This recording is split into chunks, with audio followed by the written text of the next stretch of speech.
because God is in the process of covering you.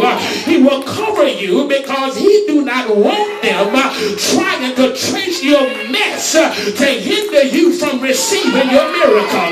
You ought to slap your neighbor and tell him, I know he's right. You ought to tap your neighbor and tell him, I know he's right. I said, God, look at God. He intentionally places a stone in front of the entrance of the tomb because he has to protect the identity of Jesus. Maggots are on him. Blood is running everywhere. You got to understand, he just comes off a rugged cross. But God sets the stone right in place. And the purpose of the stone is to protect you from being exposed. All of your shortcomings, all of your inabilities, God will set up some stuff and put it in the way so folk don't come in and peep at you too soon. You gotta tell your neighbor, I'm on my way out of this. God will not allow them to see your mess and not cover you. He will cover you because he do not want them to trace your mess to hinder you from your miracle. And there are times that people will hinder us because they see our mess. Slap your neighbor and tell him, I know that's right. But God will protect your mess until you are ready to be exposed. Slap your neighbor and tell him, I'm glad he protected me. Oh, you on the wrong pew. You didn't get the response I thought you was going to get. You mean to tell me all the stuff you've been through, stuff you ain't told nobody, stuff you done through right in your hands, and the Lord that said, oh God, I didn't get the response I think I ought to get. You mean to tell me you was caught red-handed in the cooking jar, but the Lord did not allow your stuff to be exposed? Touch your neighbor and tell him he protected me.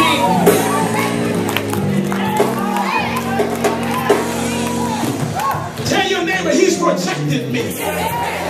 Tell your neighbor, he's protected me. When they got to the place where they laid the Lord, the stone was already removed. I wish I really could preach it like I feel it because I really would just lean over and tell your neighbor he still moves stones. Yes, he will. He'll move a stone of sickness. He'll move a stone of financial difficulties. He'll remove a stone of relationship issues. He'll remove a stone of health issues, no matter what the case or the cause. Tell your neighbor he will remove stones. Stone was not removed to let Jesus out, but it was removed to let the women in.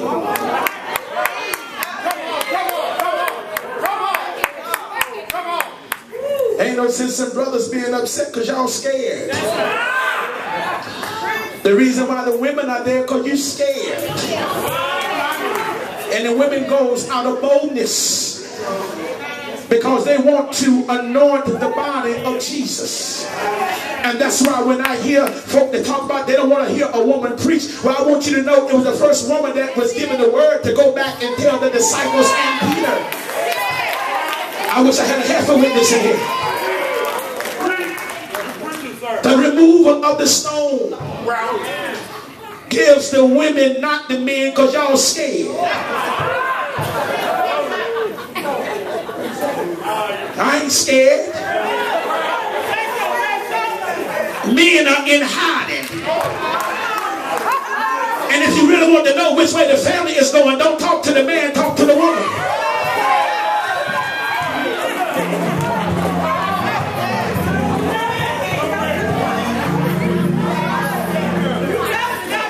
These women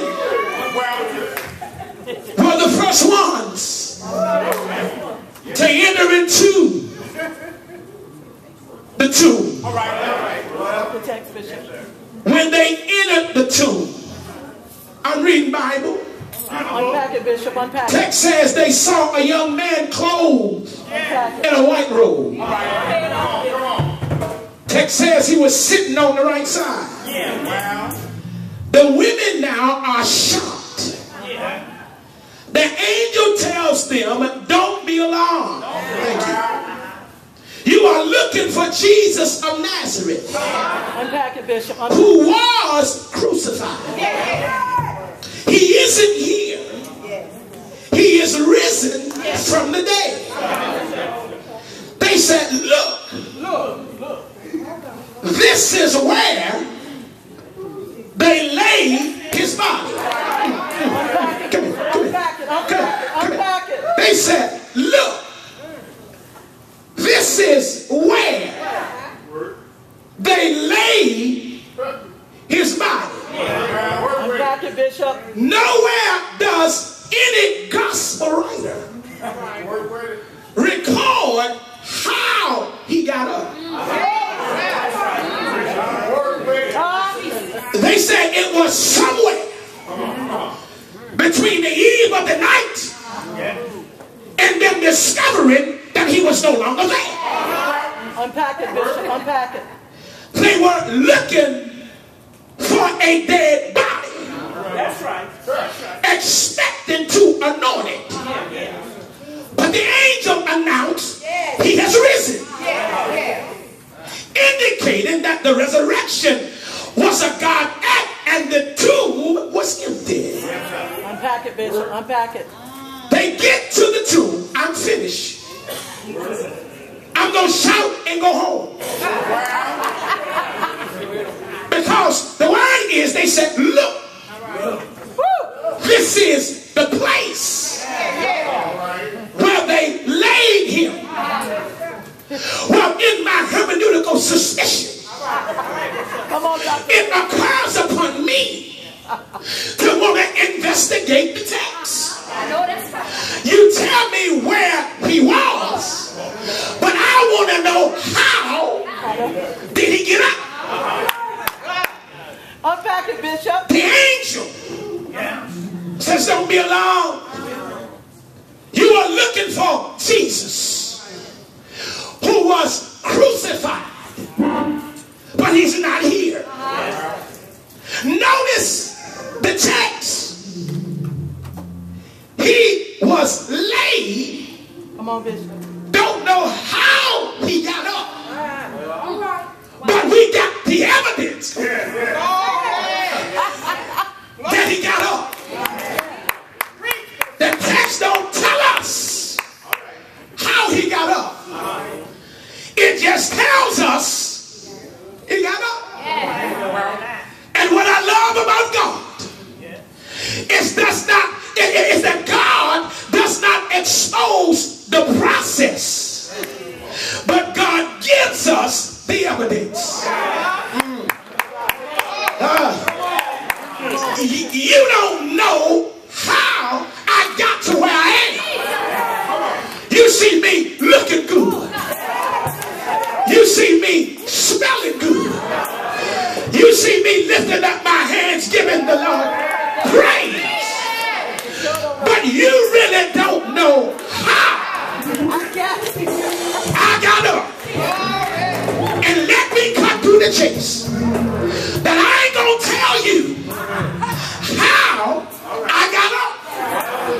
But what I will show you is the evidence that I got up.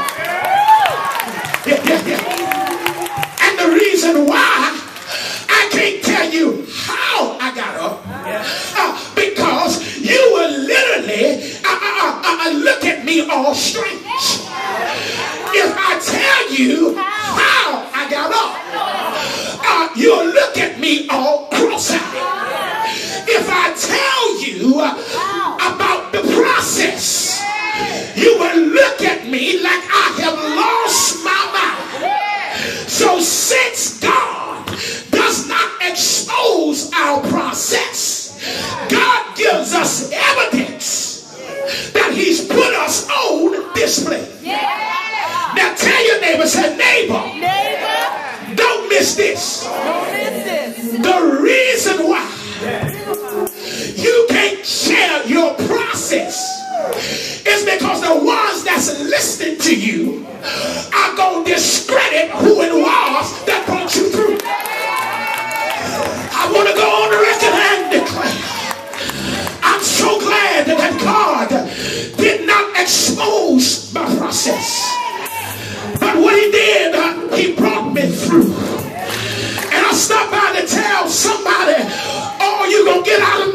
is the evidence. If I go over the process, some of you would not believe me.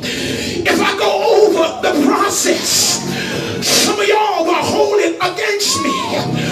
But in order to keep you from discrediting my praise, let me just give you the evidence. He picked me up, turned me around, placed my feet on solid ground. Come on, snap your neighbor and say, neighbor, I'm going to give you the evidence. Come on, say, neighbor, you got the wrong one. I'm almost finished. You got the wrong one that can't identify with your glory. I give you permission now to go over and grab somebody else and say, neighbor, come on, say, neighbor, I got the evidence. I don't look like what I've been through. Come on, say, neighbor, I ain't gonna tell you my story, but I'm gonna give you the evidence. Come on, say, neighbor, I still have joy. I've grown, I've been through, I still have joy. Come on, say, neighbor, I'm gonna tell you the evidence. This joy I have, the world didn't give it to me, and the world can't take it away. Come on, say, neighbor, since you don't know how I got up, let me tell you, I got up, and since I'm up, I might as well give him some praise. Come on, say, neighbor, it's time to get up. You talking to the wrong neighbor. Say, neighbor.